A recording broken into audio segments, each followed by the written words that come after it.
T'es qui, toi? Quelle question, la princesse?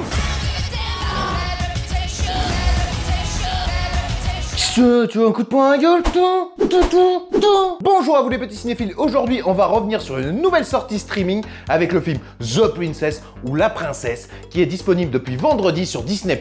À savoir que ce film fait partie du catalogue Hulu aux US et qu'il est distribué sur Disney+ via Stars en France. Bref, on s'en bat les couilles. À la réalisation, on a Le Van Quiet et pas Lee Van Cleef. Haha, t'es drôle toi, connard. Et cet homme-là a fait pas grand-chose à part un petit film sorti en 2019 sur Netflix, Fury, mais bon...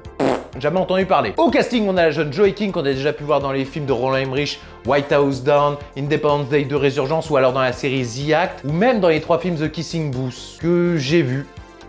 Je sais.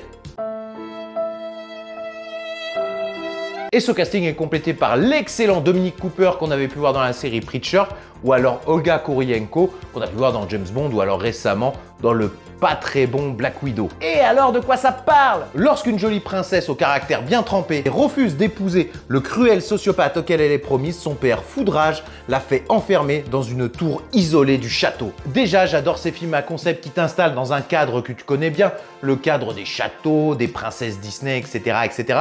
Et ce que j'adore, c'est quand justement on te prend en dépourvu et que ça part littéralement en couille. Je pense également à d'autres films que j'adore comme Délire Express,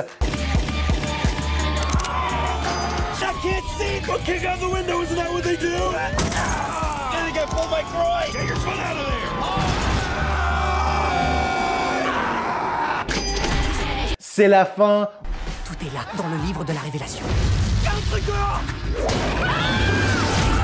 Balance-moi un couteau! Ou alors Une nuit en enfer. Bienvenue en esclavage. Non merci, j'ai déjà été marié une fois. Et surtout pas Kung Fu Zora qui est l'exemple type des choses qu'il faut pas faire avec ce genre de film. Et c'est ça le danger avec ce genre de film, il faut vraiment que le délire soit assumé de bout en bout parce que sinon ça fonctionne plus, comme Kung Fu Zora qui fonctionne même pas à moitié parce qu'on essaie de te faire passer au-delà du délire la nana qui apprend le Kung Fu, un vieux message moralisateur. Ici on a le cliché d'une petite princesse un peu comme la Belle au bois dormant ou alors Réponse, mais en réalité c'est une combattante de première qui ne se limite pas à casser des gueules mais qui les transperce aussi. J'adore les filles en dentelle. Ajoutez ça au délire qu'il y a une maître du kung-fu dans le truc et c'est du pur bonheur. Et le pire, c'est qu'on t'a justifié le fait qu'il y ait des asiatiques justement dans un monde médiéval et ça a pris 2 répliques, c'était pas compliqué hein, que les autres films en prennent un peu de la graine. Parfois 1 ou 2 répliques et voilà, t'as justifié ton truc. Tenez-vous prête.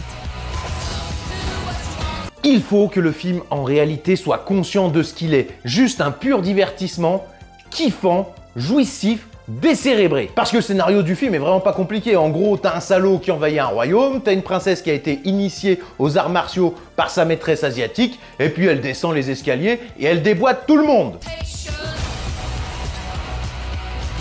C'est un peu comme si t'avais une princesse Disney dans le film The Raid ou alors Dread. Et ce que j'ai beaucoup apprécié également, c'est que t'as vraiment une dynamique de jeu vidéo dans ce film.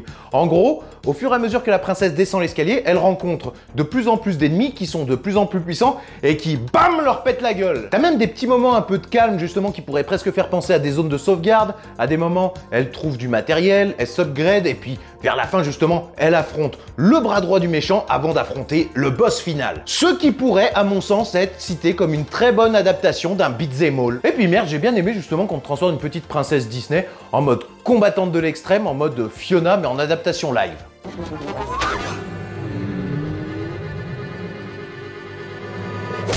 C'est gore par moment, t'as de la violence, ça se marave la tronche dans une ambiance décomplexée, et ça fait du bien, parce qu'on aime bien péter des gueules. Et en plus, le ton est donné dès le début du film. Elle se démonte la main pour enlever ses chaînes, elle chope un type et crac, elle lui crève les yeux. Les chorégraphies de combat sont rythmées, bien réalisées, c'est bien filmé également. La caméra est constamment en mouvement, t'as des plans très serrés, puis t'as même justement la caméra qui fait des bonds un peu de va-et-vient pour suivre les mouvements des personnages, et ça, c'était cool.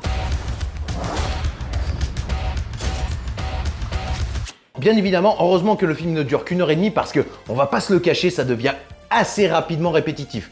La nana arrive, elle pète la gueule à tout le monde, elle se pose, elle recommence, elle repète la gueule. L'autre gros défaut du film, ça serait quand même ses effets spéciaux. Parce qu'on va pas se le cacher, t'as quand même du fond vert partout et ça se voit.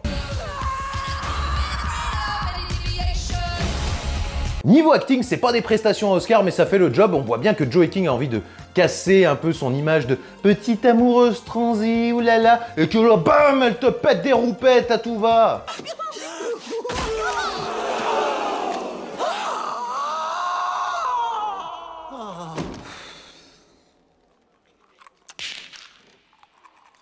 Quant à Dominic Cooper, c'est vrai qu'il cabotine un petit peu, mais il a l'air de prendre du plaisir quand même à jouer le méchant très méchant. J'avais très peur en découvrant la bande-annonce qu'en fait on ait vu toutes les scènes d'action justement dans la bande-annonce, mais rassurez-vous, il y a vraiment de l'action constamment. On n'est pas trompé sur la marchandise. Si vous voulez de l'action, je peux vous dire, vous allez en avoir. Et pour finir, j'avais vraiment peur qu'il y ait un message féministe vraiment trop appuyé comme on peut avoir un peu dans toutes les productions Disney actuelles. Mais non, au final, parce que vu que le film assume à 100% son concept et que le but premier n'est pas de faire un film féministe, eh ben ça fonctionne. Parce que ça fait pas forcer et c'est assumé. Tu comprends facilement d'où vient le personnage, tu t'attaches à elle, tu comprends également quelles sont ses revendications, son évolution de personnage, sa relation compliquée avec son père. Voilà, c'est pas extra, mais c'est plutôt bien amené. En bref, pas le film de l'année, mais vraiment un film que je vous recommande de voir un dimanche après-midi, un lendemain de cuite. C'est gore, c'est marrant. Tu passes un vrai bon moment, c'est assumé au possible et le film réussit vraiment sa mission principale qui est divertir le spectateur. Alors surtout quand vous l'aurez vu, n'oubliez pas de me faire vos retours en commentaire, de liker, de partager et moi je vous dis à bientôt!